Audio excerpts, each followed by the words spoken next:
Lately, there's been a lot of talk about me creating content related to people who are struggling with the no contact rule, specifically those who basically feel like they've lost all hope during it.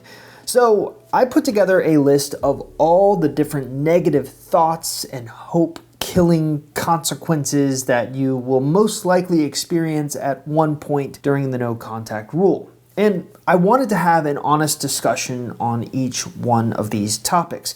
Not necessarily to give you hope, but to put things in perspective. So ultimately, I found that there are 5 common thoughts that people have when they feel like all hope is lost during a no contact rule. And those 5 thoughts are: you're worried that your ex has moved on to another person, you're doing the no contact rule and your ex has not reached out to you, you find out that you've been blocked, you get to this really negative place where you feel like there's no hope or chance of the no contact rule even working. And finally, you keep repeating the last thing they said during your breakup over and over and over again. So like I said, let's have an honest discussion about each one of these things. All right, so the first hopeless reason is your ex has moved on to someone new.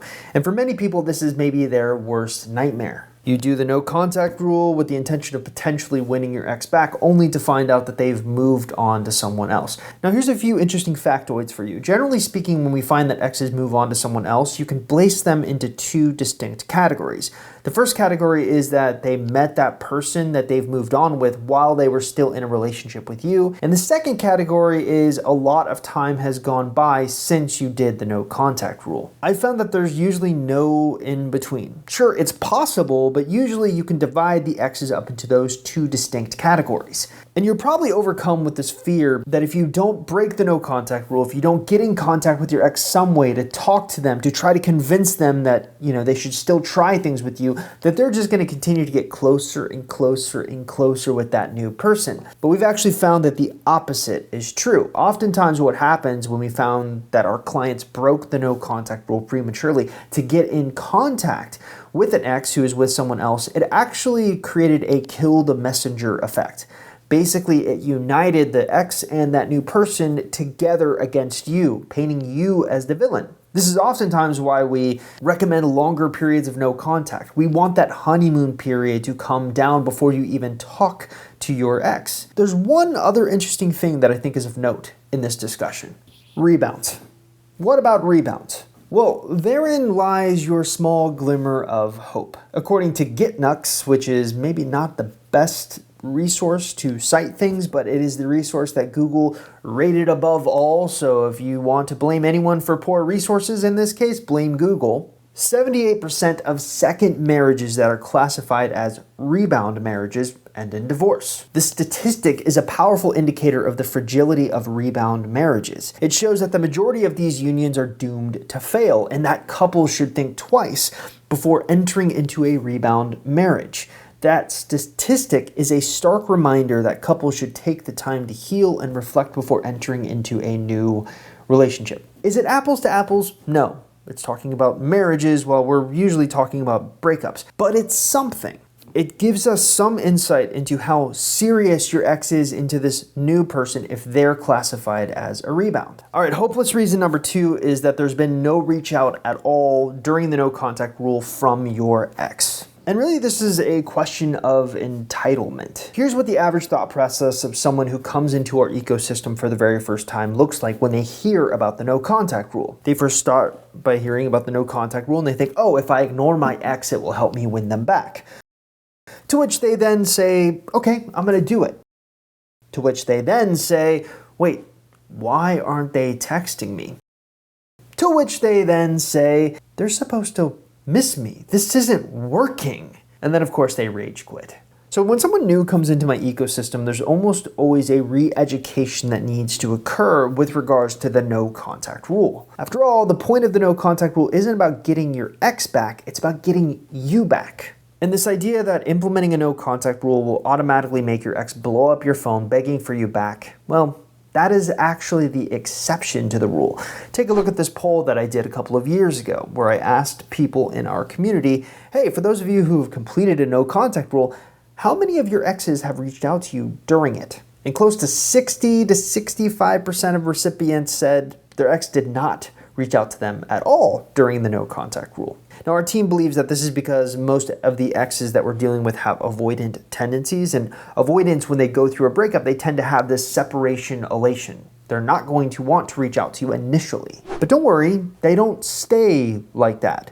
Over time, nostalgia can begin to kick in for the avoidant ex. But here's the point. Wherever you heard or believed that the no contact rule is this be-all, end-all strategy that can make an ex come crawling back and make an ex blow your phone up, well, that's simply not true. Most exes actually don't even reach out to you during the no contact rule. So a lot of your fear around this lost hope of this is not working because my ex didn't contact me is kind of falsely misguided. All right, hopeless reason number 3. You find out that your ex has blocked you. Yeah, this one sucks. I mean, it really sucks. You're doing the no contact rule, you think it's gonna work, and then at some point, because let's be honest, you're stalking their social media profile to see if they're paying attention to you, you realize that you're blocked. You have no way of getting in contact with them after the no contact rule. And this sends you down a downward spiral. You start losing all hope. So once again, I'm going to pull from direct statistics from our community to illustrate the point. So while being blocked feels totally horrible, it's actually not as bad as you think, which is maybe a very bold statement, but take a look at this. A few years ago, I polled our community and basically asked them the following question. For those of you who've been in a situation where your ex has blocked you, did they at one point unblock you? Close to 70% of the recipients or respondents of this poll basically said, yeah, my ex unblocked me at some point. So this lends credence to this idea that most of the time, to the tune of 70%, an ex blocking you is more of a in-the-moment tantrum than it is a long-term strategy. Does that necessarily mean that your ex will unblock you? Obviously not. There are no guarantees. But if you play the stats, being blocked isn't actually the worst thing in the world. So hopeless reason number 4 is basically getting to the point at some point during no contact where you feel like this just is not going to work. Now, I've been doing this for over 10 years, and that means I've been writing about no contact for 10 years. There's not a lot that ultimately has changed. I've watched people succeed with it. I've watched people fail with it. But if you're looking at the overall experience of a no contact rule, not much has changed from the moment I started writing about it. I'll give you an example. So here's the experience that most people kind of go through when they start a no contact rule. They start off really pumped up to try it out. You know, they hear about it, they're excited about it, then they try it and don't get an immediate response, which is kind of the unnatural assumption that most people have when they try a no contact rule. And when they don't get that immediate response, they get kind of depressed. But maybe at some point along the way, one thing goes right for them and they kind of get out of that depression wallow for a little bit until their ex doesn't respond to them, or they see that their ex is on a date with someone else, or their ex has posted something that triggers their cortisol, that makes them more stressed, and they're back into that stress moment. Then fear takes hold. They start worrying if they move on to someone else, what am I going to do? And this creates this downward spiral. But at some point, at some stinking point, almost everyone goes through this period where they think there's no way this is going to work.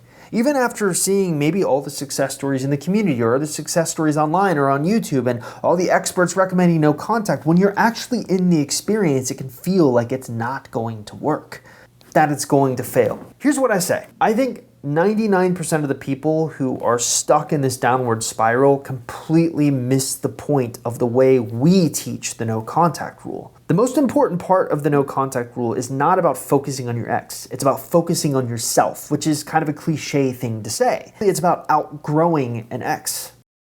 Giving up on this idea of trying to get an ex back and instead focusing on the Trinity concept, improving health, improving wealth, improving relationships outside of your ex. If you do those things, it's actually impossible that the no contact rule won't work. And I think that's what people constantly get wrong about it. They expect this psychological reactance factor to cause the ex to reach out to them and beg for them back, but that's actually not how it works. That's not how the average success story works. In fact, when you talk to the success stories, when you just go to my podcast right now, listen to some of the success stories, the one common theme you see between most success stories is they got to this place where they outgrew their ex. They got to this place where they were okay with not getting their ex back, and that's when it started clicking, and that's when everything started working for them. And that leads us to the final lost hope reason, and that's being stuck on what your ex said during the breakup. And usually it's going to be some variation of, we're not right together, we're never going to get back together, I never loved you at all. And I think the challenge is when you replay this in your head, it almost becomes this narrative. It becomes what you believe that your ex assumes about you. And the irony is you're often left to reconcile what they said versus your actual experience with them when you were happy in the relationship. For example, your ex says, I never loved you. But your brain starts going back to all of the things that you did together, all of the times that they said that they loved you, and you're confused and it's just frustrating and it causes you to lose hope. And the number one question usually for people who are stuck on the last thing that your ex said during a breakup is, did they mean it? So here's what I always say to my clients who ask me that. Yes, they did mean it in the moment. And that in the moment is the most important, key, critical piece of information. Given enough time, given enough space, our perceptions on memories and past change.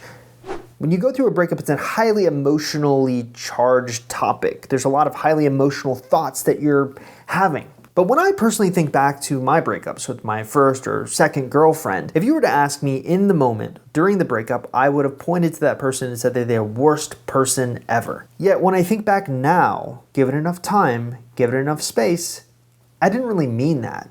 In fact, I feel guilty about some of the things I did, my contributions for why the relationship ended. Perspective is important. So here's what I say to people who are too caught up on what their ex's narrative is. Yeah, they feel that maybe right now, but in a few months' time, that's going to shift. And we've actually heard this from real success stories who have talked to their exes, who have literally point blank said, hey, you said you didn't love me anymore. What was that all about? And they say something along the lines of, well, you know, at the moment I felt that way, but it wasn't until I left and realized that the grass wasn't so green on the other side that I realized I messed up. I made a mistake. I didn't realize how good I had it with that person. And that's the key thing to keep in mind.